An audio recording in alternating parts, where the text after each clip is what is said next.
Hello guys, कैसे आप लोग? उम्मीद करते हैं आप लोग अच्छे होंगे। दोस्तों, एक बार फिर स्वागत है आपका साई जी डिप्लोमा पॉइंट नामक यूट्यूब चैनल पर। तो आज बात करते हैं कि जैसा कि केमिस्ट्री, अप्लाइड केमिस्ट्री का इसके पहले की 2 वीडियो बन चुके हैं जो आप लोगों के बीच में आने वाले हैं, कल आए होंगे। हाँ, तो आज की जो टॉपिक है, आज जो इसके पहले आ चुका हो तो उसे देखने के लिए प्लेलिस्ट में जा कर के आप प्लेलिस्ट देख सकते हैं। चैनल को सब्सक्राइब भी कर लीजिएगा, उसी साथ बेल आइकन भी दबा दीजिएगा। वीडियो को लास्ट तक देखें, वीडियो पसंद आए तो लाइक शेयर सब्सक्राइब देखिए। आज हम बात करने में डिस्कवरी ऑफ प्रोटॉन, धन किरणों या एनोड किरणों का अध्ययन, study of positive rays or anode rays or canal rays. ये किरणें धनात्मक कण प्रोटॉनों की बनी होती हैं क्योंकि पूर्ण परमाणु विद्युत उदासीन होता है। अतः यदि परमाणु में ऋणावेश युक्त कण होते हैं तो कोई अंश धनावेश युक्त भी होगा। सन 1886 ईस्वी में गोल्डन स्टीन ने ज्ञात किया कि परिवर्तित विसर्जन नलिका में एनोड की ओर भी किरणें चलती हैं। इनको धन किरणें या एनोड किरणें कहते हैं। जे टॉमसन ने इन किरणों का अध्ययन किया, जैसा कि आप फिगर में देख पा रहे होंगे। ये नीचे जो फिगर है हम इसे एक्सप्लेन कर देते हैं। ये वाला जो है, ये पूरा आपका फिगर है, ये पूरा फिगर है।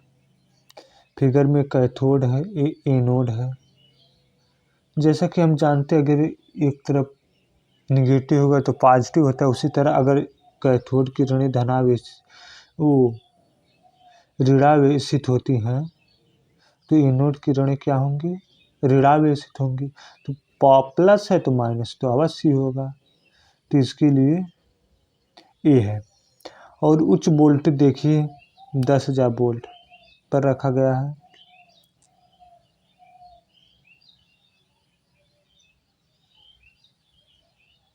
और इसी के साथ अब नीचे चलते हैं। इसके कुछ दिए गए हैं, एमईएच, हाइड्रोजन का परमाणु भार, अवोगाद्रो संख्या, ये सब दिया गया है, आप देख सकते हैं। अब ज़्यादा वीडियो लंबी ना करें इसलिए हम यहाँ पे आगे बढ़ते हैं। एनोड किरणों की प्रॉपर्टीज ऑफ एनोड रेज। धन किरणें भी सीधी रेखा में चलती, जैसा कि हमने पहले बताया था। ऋणावेशित किरणें जो कैथोड किरणें थी वो भी सीधी रेखा में चलती थी, तो धन किरणें भी सीधी रेखा में चलती हैं। इन किरणों में धनावेशित का प्रोटॉन होते हैं जो स्थिर वैद्युत या चुंबकीय क्षेत्र में विक्षेपित हो जाते हैं। इनका द्रव्यमान लगभग विसर्जन नलिका में ली गए गैस के परमाणुओं के बराबर होता है। प्रोटॉन का हाइड्रोजन परमाणु के भार अर्थात 1.6735 × 10⁻⁻24 ग्राम होता है। नंबर 4, इन कणों का आवेश द्रव्यमान अनुपात विभिन्न गैसों के लिए भिन्न भिन्न होता है, अर्थात नलिका में ली गई गैस की प्रकृति पर निर्भर करता है। सिंपल सी बात है, आप भी समझ जाएंगे इसे। धन किरणों का वेग तथा ई अपानियम का मान, ई अपानियम का मान, ई अपानियम का मान क्या? ई अपानियम का मान हमने वहां पे निकाला था ना, का मान 9 उसमें निकाला था। उसके लिए 9.5788 × 10⁴ कूलाम प्रति ग्राम होता है, जो इलेक्ट्रॉनों से अपेक्षाकृत कम होता है। हमने इलेक्ट्रॉनों का निकाला था, उससे ये कम है।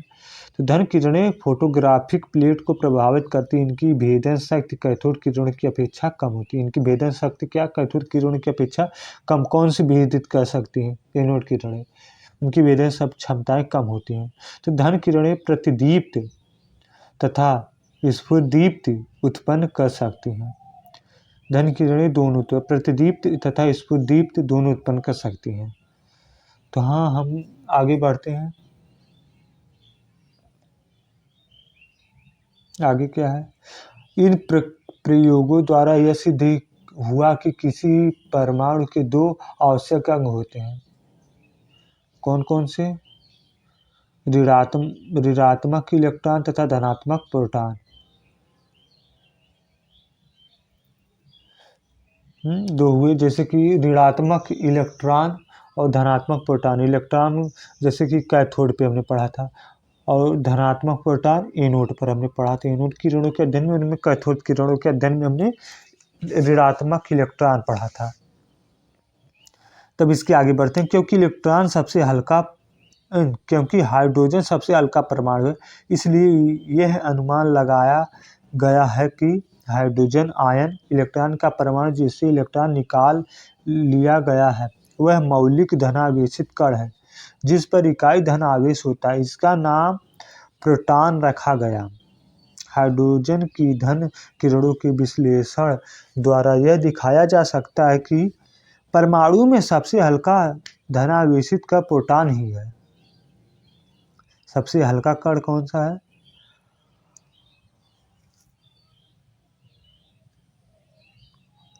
सबसे हल्का धनावेशित कण प्रोटॉन ही है।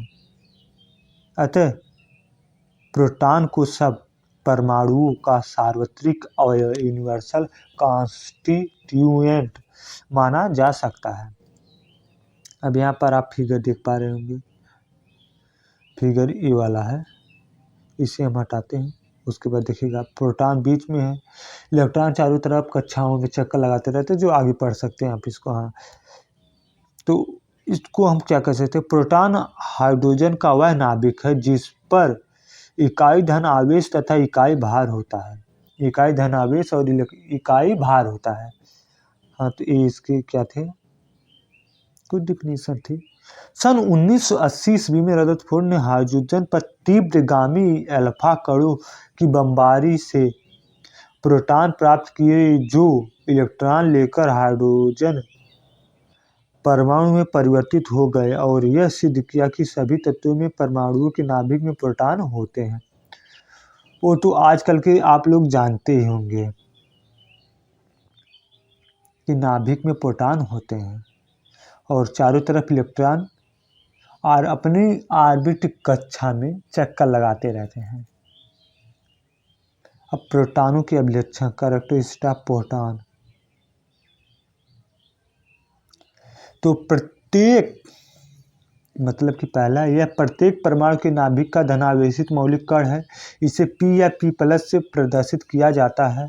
इस पर उपस्थित आवेश इलेक्ट्रॉन के बराबर अर्थात 1.602177 × 10⁻⁻19 कूलम्ब धनावेश होता है। अतः यह धनावेश की इकाई है।